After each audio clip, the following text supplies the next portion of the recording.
Ever had a single comment ruin your entire day? One careless word, and suddenly, your mood shifts, your peace is gone. What if I told you that no one, and I mean no one, can control how you feel unless you give them permission? Imagine walking through your day with a kind of inner peace so steady that nothing, not traffic, not criticism, not even chaos can shake it. Sounds impossible. It's not. It's called emotional mastery, and it's within your reach. In today's episode, we're diving into 10 powerful, practical lessons that will help you stop reacting impulsively, let go of resentment, and reclaim control over how you feel, no matter what life throws your way. Let's be clear, this isn't about pretending you're fine when you're not. It's not about bottling up your emotions or putting on a fake smile. These lessons are about building true inner strength so that instead of being at the mercy of others, you become the steady one in the storm. Whether you're dealing with criticism, setting boundaries with difficult people, or struggling to release an old grudge, this is for you. You'll discover real, usable tools to protect your peace and show up with confidence even in your most challenging moments. By the end of this episode, you won't just understand emotional control, you'll know how to live it. You'll have the mindset and strategies to stay centered, calm, and clear even when everything around you feels out of control. So if you're ready to stop letting people push your buttons and start choosing how you respond, you're in the right place. Your journey to mastering your emotions begins right now. Lesson 1. Understand that your reactions are your choice. Let's start with a moment we've all lived. You're having a peaceful morning, maybe sipping your favorite coffee or enjoying a quiet walk. Then, out of nowhere, someone says something rude, thoughtless, sharp, and just like that, your calm vanishes. Frustration rushes in. You feel hijacked. You think, why did they ruin my day? But what if I told you? They didn't. You did. Because here's the truth. Your emotions are your responsibility, not theirs, not anyone else's. No one can make you feel angry, offended, or upset unless you give them that power. Think of it this way. Life will always bring challenges. People will say things. Situations will get messy. But you decide how to respond. That choice is always yours. Here's a powerful analogy. Imagine you're walking through a noisy, chaotic city, but you're wearing noise-canceling headphones. The traffic, the shouting, the distractions, they're still there, but they don't reach you. Emotional mastery works the same way. The world can make noise. People can behave poorly, but they don't get to invade your peace unless you let them in. There's a quote that captures this perfectly. Between stimulus and response, there is a space. In that space is our power to choose our response. In our response lies our growth and our freedom. So the next time someone cuts you off in traffic, the next time someone takes a cheap shot at your work, pause, breathe, and remember, your reaction is not their responsibility, it's yours. And that space, that moment of choice, that's where your power lives. So as we learned, your reactions are a choice, and in that tiny space between what happens and how you respond, there's power. Real, life-shifting power. Lesson 2. Find power in the pause. Imagine this. Someone dismisses your idea in a team meeting. It stings. You feel the urge to snap back or withdraw into silent resentment for the rest of the day. But then you pause. In that pause, something incredible happens. You take a breath. You ask yourself, is this really about me? Or are they projecting stress, insecurity, or bias? Just by reframing the situation, you neutralize its emotional grip. And this isn't about denying what you feel. It's about understanding that your feelings are valid, but they don't have to dictate your actions. Anger, frustration, disappointment, those emotions are natural, but they're not destiny. They're just data, and you get to decide what you do with it. Here's a simple 3-step strategy to help you put this into practice. 1. Pause and name the emotion. When you feel triggered, stop. Breathe. Ask yourself, what am I actually feeling right now? Is it anger, hurt, embarrassment? By naming the emotion, you interrupt the automatic reaction cycle. 2. Reflect with curiosity. Ask yourself, why am I feeling this way? Is it because of what happened or because of how I interpreted it? Most emotional spirals come not from events but from the story we tell ourselves about those events. 3. Choose your response. Instead of reacting in the heat of the moment, ask, What action aligns with who I want to be and the peace I want to keep? That pause is where your power lives. Now imagine the freedom of walking through life unbothered by thoughtless remarks, minor inconveniences, or rude strangers. Their behavior loses control over you because you are in control of how you respond. Every moment offers you that choice. Let others define your emotional state, or reclaim your power and protect your peace. So the next time someone tries to push your buttons, remember, their behavior doesn't define you, your reaction does. And when you choose calm, when you choose intentional action, you're not just keeping your peace, you're stepping into emotional mastery. Lesson 3. Stop expecting people to behave like you do. Let's be honest, this one stings. You show up for others, you're thoughtful, considerate, but when you need something, silence, disappointment hits, and you think, how could they be so inconsiderate? I would never treat them this way. Here's the hard truth. People don't live by your standards. They live by their own. Expecting someone to think, act, or care like you do is like trying to control the weather. It's impossible and guaranteed to leave you frustrated. Think of it like this. Each person is walking their own path, shaped by their beliefs, experiences, values, and priorities. When someone annoys or hurts you, it's rarely about you. It's almost always about them. Trying to change how they behave, that's a fight you'll never win. But accepting them as they are, that's where peace begins. Let's take a real-world example. Imagine a co-worker who constantly interrupts in meetings. It's irritating, right?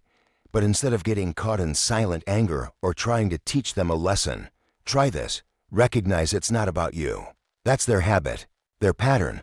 Letting go of the expectation that they'll suddenly change. That's how you set yourself free. A wise truth sums it up. Expectations are the root of all suffering. The fewer expectations you place on others, the more peace you preserve for yourself. Here's a practical exercise to help with this shift. 1. Acknowledge your assumptions. When someone upsets you, ask yourself, what exactly was I expecting them to do? 2. Challenge that expectation. Was it realistic? Is it fair to hold others to your internal rule book if they've never agreed to it? When you let go of how others should behave, you start to navigate relationships with more freedom, fewer disappointments, and a whole lot more peace. In the last section, we learned the powerful truth that expectations, especially expecting others to behave like we, would often lead to unnecessary suffering. Now let's take that one step further and look at how you can fully reclaim your emotional power. Lesson 4. Shift your focus from control to calm. You can't control how other people act. You can't force a stranger to be polite, a friend to be thoughtful, or a co-worker to communicate better. But what you can control, what you always control, is how you respond. And that changes everything. Think about how freeing that really is. The rude stranger, the forgetful friend, the inconsiderate co-worker, none of them can ruin your day unless you let them. When you stop expecting others to meet your personal standards, you take your power back. You stop giving away your peace in exchange for control you'll never have. Let's be clear, this doesn't mean tolerating bad behavior. It doesn't mean lowering your values or letting people walk all over you. It means recognizing that your peace is too valuable to sacrifice for something that's outside your control. So the next time someone frustrates or disappoints you, pause and remind yourself, they're acting from their nature, not mine, and that's okay. Because in that moment, you choose your response. And when you release those old expectations, you don't just protect your peace, you liberate yourself from the emotional weight you've been carrying. Lesson 5. Let go of the need to always be right. Now let's talk about a trap we all fall into: being right. Think about the last argument you had. Maybe it was something silly, like which route was faster, or something heavier, like a disagreement with a friend or partner. And as the tension built, did you feel it? That deep, burning urge to prove your point, to show them you were right. We've all been there, clinging to our version of truth like a lifeline. But here's the truth. That constant need to be right, it's exhausting, and most of the time, unnecessary. Why does it happen? Because deep down, being wrong can feel like a threat to our worth, our intelligence, even our identity. But what if you could let it go? What if, instead of defending yourself, you leaned into curiosity? What if, instead of needing to win, you chose peace? Here's a powerful question to carry with you. Would I rather be right, or would I rather be at peace? Because let's be honest, our desire to always be right doesn't just create conflict, it creates tension. It damages relationships. It fuels frustration. On the flip side, letting go of that need, that ego, frees you. It allows you to approach disagreements with understanding, not attack. Imagine someone accuses you of something unfair. Your instinct might be to jump in, defend yourself, point out every flaw in their thinking. But what if you paused? What if you asked, is this really worth my energy? Will proving them wrong improve my life in any meaningful way? Most of the time, the answer is no. Here's a simple example. Let's say a friend insists their way of solving a problem is better than yours. Instead of launching into a debate, you simply say, I see where you're coming from and I respect your perspective. Boom, tension diffused, conflict avoided, your peace intact. Lao Tzu, the Taoist philosopher, once said, he who is attached to his views will never grow. Letting go of the need to be right doesn't mean giving up your principles. It doesn't mean staying silent when something matters. It means knowing when to engage and when to let go. Here's how you can begin practicing this mindset. 1. Pause before responding. When the urge to argue rises, breathe. Ask yourself, is this worth my peace? 2. Shift from defensiveness to curiosity. Instead of trying to win, try to understand. Ask questions. Listen deeply. You don't have to agree, you just have to listen. In the last lesson, we talked about the power of choosing peace over pride, of letting go of the need to win every argument. Now, let's take that wisdom one step further and talk about something even more personal. How we define our worth. Lesson 6. Choose understanding over victory. When you're in the middle of a disagreement, try shifting your focus. Instead of aiming to win, aim to understand. Ask questions not to corner the other person but to learn their point of view. When you do this, something beautiful happens. Tension often melts, walls lower. The conversation becomes a dialogue instead of a battlefield. And here's another key principle. Pick your battles. Not every disagreement needs your energy. Save it for the moments that truly matter, the ones that align with your values or impact something meaningful in your life. Over time, you'll notice something powerful. Letting go of the need to always be right brings freedom. You'll feel lighter, calmer. You'll stop trying to control every conversation. And suddenly arguments no longer hold your emotions hostage. Why? Because you've chosen peace over pride. Remember this, your value isn't measured by how often you win debates. It's measured by how you carry yourself, how you protect your energy, and how fiercely you guard your inner peace. So the next time you feel that urge to argue, pause and ask, will being right really make me happy, or will being calm feel better? In that pause, you'll find the true power of letting go. Lesson 7. Stop letting others define your worth. Picture this, you're sharing an idea that excites you, something you've thought about, maybe even worked hard on, and then someone interrupts with a dismissive comment. In a split second, that wave of confidence disappears. Why? Because too often, we allow other people's words to define how we see ourselves. But here's the truth. Your worth is not tied to someone else's opinion, not to their compliments, not to their criticism, not even to their silence. When you rely on others to validate you, you're handing them the power to control your emotional state. And emotional freedom begins the moment you take that power back. Let's break it down with a real-world example. Imagine a coworker critiques your work not with helpful feedback, but in a way that feels cold or personal. Your instinct might be to defend yourself, or shrink, or internalize it. But what if just for a moment you paused? What if you reminded yourself, their words reflect their perspective, not my value?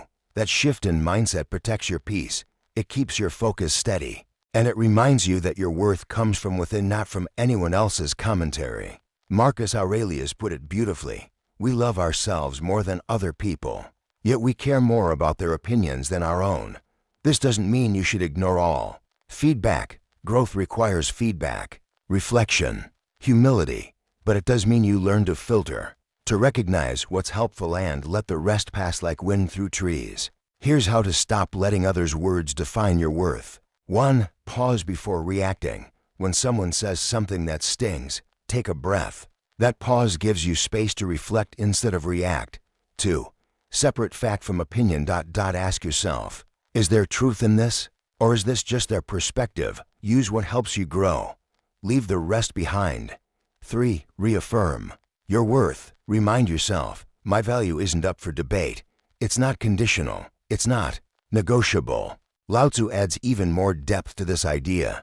Care about what other people think, and you will always be their prisoner.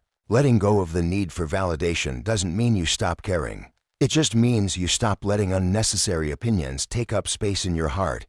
Because the less power you give to their judgment, the more power you return to yourself. In the previous lesson, we explored how your worth isn't defined by someone else's words, it's defined by what you choose to believe about yourself. Now, let's take that power one step further and talk about something just as important: protecting your energy. Lesson 8. Protect your energy by setting boundaries. Picture this: you're knee-deep in a busy day, focused, in the zone. Suddenly, a friend calls asking for help with something they probably could handle on their own. Or maybe a co-worker drops a last-minute task on your lap, assuming, once again, that you'll say yes. You feel that familiar pull, obligation, mixed with frustration. Why does saying no feel so hard? Here's the truth: protecting your peace requires setting boundaries, and boundaries are not selfish. They're necessary. Without boundaries, you let others dictate your time, drain your energy, and derail your well-being. Every time you say yes to everyone else, you're quietly saying no to yourself. There's a simple but powerful reminder here: you can't pour from an empty cup. If you keep giving without limits, eventually you'll find yourself depleted, burned out, resentful, and disconnected from your own needs. Boundaries are how you safeguard your emotional freedom and maintain healthy relationships. And here's a truth we often overlook: when someone crosses your boundaries, it's not always their fault. It's often yours for not clearly defining or enforcing them. People aren't mind readers. If you don't tell them where the line is, they'll keep stepping over it, sometimes without even knowing. Setting boundaries is a form of self-respect, and when done with honesty and kindness, it teaches others to respect you too. Let's say you're the go-to friend for late-night advice. You love supporting your friends, but it's starting to drain you. Instead of quietly resenting them, you could say, I care about you deeply, but I need my evenings to recharge. Let's catch up tomorrow instead. Firm, kind, respectful. You protect your energy without damaging the relationship. Epicurus said it best: freedom is the ability to live as we wish. And living freely doesn't mean ignoring others' needs. It means choosing where your energy goes. Intentionally. Boundaries give you that choice. They ensure you're not giving more than you can sustain. Here's how to start setting healthy boundaries. 1. Be clear and honest. Communicate your limits directly and calmly. People are more likely to respect boundaries when they understand them. 2. Use I statements. Speak from your own experience. Say, I need quiet time after work, instead of you're always bothering me. 3. Stick to your boundaries. Once you set a line, hold it. Consistency shows others that your space is worth respecting. Lao Tzu offers a wise reminder: he who knows when to stop does not find himself in trouble. In other words, knowing your limits and respecting them is the key to living without unnecessary stress. Because boundaries aren't walls to shut people out. They're guidelines that protect your peace while keeping your relationships healthy. In our last lesson, we explored the importance of setting boundaries, not to push people away, but to protect your energy and prioritize your peace. Now, let's dive into something just as important, something that often drains us silently: the weight of other people's opinions. Lesson 9. Detach from the opinions of others. Imagine this, but instead of support, you're met with blank stares. Or worse, criticism. You feel that sting. Your chest tightens. Doubt creeps in. You start second-guessing yourself. But here's the question to ask in that moment: why does their opinion carry so much weight? The need for approval is deeply wired into us. But relying on other people's validation is like chasing shadows. You'll never quite catch it. And the more you seek it, the more it slips away. Emotional freedom begins the moment you stop letting outside voices define your inner value. Think about it. Everyone sees the world through their own lens, shaped by their beliefs, biases, fears, and past experiences. So when someone criticizes or questions you, it often says more about them than about you. When you internalize their opinion, you hand over control of your emotions. You let them steer your confidence, your decisions, even your self-worth. Here's a simple truth to remember. Your worth isn't up for debate. It doesn't rise with praise or fall with criticism. It's steady, it's intrinsic, and it's yours. Let's look at a relatable example. You show up to work in a new outfit you love, bold, stylish, uniquely you. A co-worker looks at you and says, "That's an interesting choice." Now, you could let that one comment spiral into self-consciousness. Or, you could smile and remind yourself, their opinion doesn't get to steal my joy. That's the power of detachment. When you stop needing approval, you start living authentically. As the Stoic philosopher Epictetus said, if you want to improve, be content to be thought foolish and stupid. It sounds harsh, but it's freeing. Growth often looks like doing things other people don't understand and chasing their approval. That can quietly hold you back. But walking your path even if others don't get it, that's where freedom lives. 1. Question their importance. When someone's words get under your skin, ask, why does this matter to me? What authority do they really have over my life? 2. Reaffirm your values. Instead of worrying about what others expect, refocus on what you believe in. Stay grounded in your own principles, not their projections. 3. Practice letting go. When criticism arises, picture it like leaves floating on a stream, there, but already drifting away. Lao Tzu put it simply, care about people's approval and you will be their prisoner. This doesn't mean you reject feedback or isolate yourself. It means you filter what matters and release what doesn't serve your growth. In the last lesson, we talked about detaching from opinions, learning to stand strong in your own worth, no matter what others say. Now, let's look at one of the most underrated yet powerful ways to protect that peace, your silence. Lesson 10. Respond with silence, not anger. Picture this, you're in the middle of a heated conversation. Someone throws a hurtful comment your way, maybe even something meant to provoke you. Your heart races, your face gets warm, your mind starts forming the perfect comeback. And yet, what if you said nothing? What if you simply paused, breathed, and chose silence? It might seem counterintuitive, but silence when used with intention is one of the most powerful responses you can give. It's not weakness, it's wisdom. It is nascendo, it is setting control. Choosing silence isn't about avoiding confrontation. It is about valuing your PC more than your project. It is about choosing collegiality over chaos. TSC powerful in netting. Telesi usipanto negativity. Temo PC fun your lab become. Because silence is something mosi urkanti. Your behavior doesn't control me. Let's look at an example. You're in a meeting. A co-worker tries to undermine you, perhaps even embarrass you in front of others.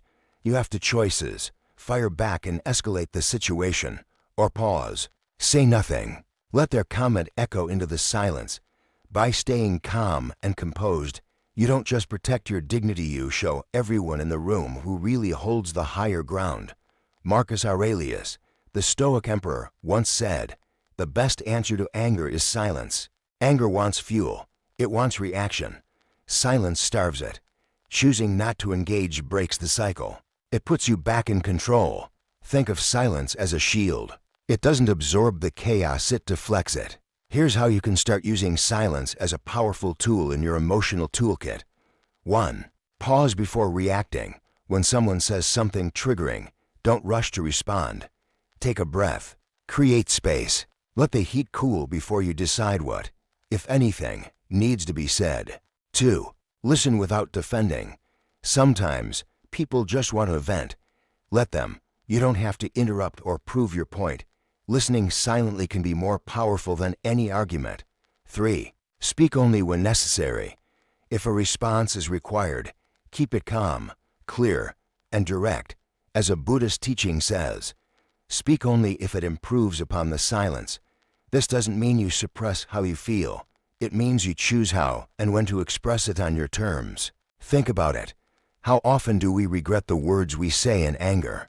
How many relationships or moments have been damaged by things spoken in haste? Silence removes that regret. It gives you time to reflect, to respond with intention instead of impulse. And often, silence says more than words ever could. So, the next time someone tries to provoke you, ask yourself, will responding add value or just feed the fire? By choosing silence, you protect your peace, demonstrate strength, and lead with wisdom, not emotion. In the last lesson, we discovered how silence can be a form of power, a choice that protects your peace without needing to raise your voice. Now, let's explore another powerful emotional tool that can shift your entire state of mind in seconds. Gratitude. Lesson 11. Practice gratitude to dissolve anger. Imagine this. You're having one of those days. Your plans unravel. Someone throws a rude comment your way. And suddenly, even the smallest inconvenience like a spilled coffee or a red light feels like the final straw. Anger begins to rise. You think to yourself, why does everything have to be so difficult today? But what if instead of spiraling, you paused? What if, in that exact moment, you shifted your focus from everything that's going wrong to anything that's going right? Gratitude has a unique superpower.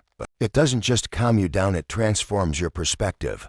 There's a deep truth here. You can't feel grateful and angry at the same time. Gratitude is like an emotional reset button. It pulls you out of the loop of negativity and brings you back to what's still good, even in frustrating circumstances. Let's take a simple example. You're stuck in traffic. You're running late. You feel the stress building. Instead of fuming, try this. Take a breath. Then, think of 3 things you're grateful for in that moment. Maybe it's the fact that you have a car. Maybe it's the opportunity you're headed toward. Or even something small like your favorite song playing on the radio. It might seem minor, but this shift can change your entire emotional state almost instantly. The Roman philosopher Cicero once said, "Gratitude is not only the greatest of virtues, it is the parent of all others." Why? Because gratitude doesn't just dissolve anger. It builds patience. It fosters resilience. It redirects your focus from what's missing to what still matters. It's a tool you can carry with you, anywhere, anytime, to reset your mind and protect your peace. Here's how you can make gratitude a daily habit. 1. Pause and reflect. When anger bubbles up, stop, breathe. Ask yourself, what's one thing I can be thankful for right now? 2. Keep a gratitude journal. At the end of each day, write down 3 things that went well, no matter how small. This trains your brain to look for the positive, even on hard days. 3. Use gratitude to reframe. When something challenging happens, ask, what can I learn from this? How could this be worse? What do I still have? For example, imagine someone criticizes you harshly. Instead of getting defensive or bitter, you might say, I'm grateful for the chance to grow from this. Even if the message wasn't delivered kindly, this doesn't excuse poor behavior. It simply keeps you in control of your emotions. As the Buddhist teaching reminds us, let us rise up and be thankful. If we didn't learn a lot today, at least we learned a little. If we didn't learn a little, at least we didn't get sick. If we got sick, at least we didn't die. So let us all be thankful. Gratitude shifts your attention from what's lacking to what's present, from irritation to perspective, from anger to calm. It's not about pretending everything is fine. It's about choosing what deserves your focus. So the next time you feel frustration creeping in, pause and ask, what can I be thankful for right now? You'll find that gratitude doesn't just dissolve anger, it replaces it with something far more powerful. In our last lesson, we uncovered how gratitude doesn't just dissolve anger, it replaces it with calm, clarity, and emotional strength. Now, let's explore one of the most transformative mindset shifts of all, how to turn criticism into grow. Lesson 12, reframe criticism as a tool for growth. Imagine this. You've just shared an idea you're genuinely excited about, maybe in a meeting, with friends, or on social media. But instead of support, you're met with criticism, sharp, harsh, unfiltered. Your instinct to get defensive, maybe even angry. And that reaction is human. It's natural to feel hurt when something personal is met with negativity. But what if you paused? What if, instead of taking it as an attack, you saw criticism as an invitation? Because here's the truth. Criticism, no matter how it's delivered, can be valuable if you're willing to look for the lesson inside it. Sometimes it reveals a blind spot. Sometimes it pushes you to think deeper. And sometimes it's the catalyst for your next big breakthrough. When you shift your perspective, criticism stops being a trigger and becomes a tool. Let's break it down with a real example. You're preparing a big presentation. You've worked hard. Then a colleague points out several flaws in your draft. You could instantly go on the defensive. They're just trying to tear me down. Or you could breathe, reflect, and ask, is there truth in what they're saying? What can I improve? That choice, that mindset shift, it turns what felt like an attack into a stepping stone. Here's a quote to carry with you. Criticism, like rain, should be gentle enough to nourish growth without destroying roots. That's the balance. You don't need to accept every opinion that comes your way. Some people criticize out of envy, others out of ignorance, and some just want to stir the pot. The key is to filter. Keep what helps. Let go of what doesn't. Here's how to handle criticism with grace and clarity. 1. Pause before reacting. When criticism hits, take a breath. That pause creates space between feeling and reaction. 2. Evaluate the source. Who's offering the feedback? Do they have experience or insight? Are they coming from a place of care or projection? 3. Find the lesson. Even poorly delivered feedback can hold a gem of wisdom. Ask, what, if anything, can I learn from this? Here's a more personal example. A family member makes a comment about your career or lifestyle. It stings. But instead of snapping back, you respond, I hear your concerns. I'll think about what you said. That simple, mature response keeps the peace while giving you time to reflect without escalating the situation. Epictetus, the great Stoic philosopher, once said, if someone speaks ill of you, don't defend yourself. Just remember, if they really knew you, they'd have even more to say. It's not about brushing off everything, but about not letting criticism define you. Because sometimes criticism is a mirror, not always flattering, but often revealing. It's not always comfortable, but then, again, growth rarely is. Lao Tzu offers another insight. Knowing others is intelligence. Knowing yourself is true wisdom. When you welcome feedback even when it stings, you build resilience, humility, and self-awareness. So the next time someone critiques you, ask, what can I learn from this? Is this really about me or more about them? How can I grow through this? Not just go through it. Previously, we explored how reframing criticism can be a tool for growth. Now, we arrive at one of the hardest, yet most liberating skills of emotional mastery, the art of letting go. Lesson 13. Master the art of letting go. Picture this. You're holding a hot coal, preparing to throw it at someone who hurt you. But as you wait for the right moment, the coal keeps burning your hand. That's exactly how anger, resentment, and grudges work. They don't just hurt the person who wronged you, they hurt you, often far more. Real strength doesn't come from holding on. It comes from learning to release. Letting go doesn't mean forgetting. It doesn't mean pretending the pain didn't happen or excusing the behavior that caused it. It means this: you choose not to carry the emotional weight anymore, because that weight, it steals your energy. It keeps your focus chained to the past. It drags you away from the peace that lives in the present. The Buddha said it best: holding on to anger is like drinking poison and expecting the other person to die. Now think about a time someone wronged you. Maybe they betrayed your trust, misjudged you, said something that cut deep. How many hours, maybe even days, did you spend replaying it in your mind, imagining comebacks, rehearsing confrontations, wishing for closure? That mental loop, that's the trap. Letting go is the way out. Let's take a practical example. You're at work. A colleague takes credit for your idea. You feel blindsided, frustrated. You could carry that anger with you all week. Let it poison your mood, your focus, your performance. Or you could pause, take a deep breath, and let it go. Why? Because your worth isn't defined by a single moment of stolen recognition. Your power is in your response, your growth, your next move. By choosing peace, you protect your energy and stay aligned with what really matters. Lao Tzu gives us this beautiful reminder. When I let go of what I am, I become what I might be. Letting go isn't just about releasing anger or hurt. It's also about releasing perfectionism. Letting go of the fear of failure, the need to control everything. It's about choosing to accept life as it is, messy, unpredictable, imperfect, and finding freedom in that acceptance. Here's how you can start practicing the art of letting go. 1.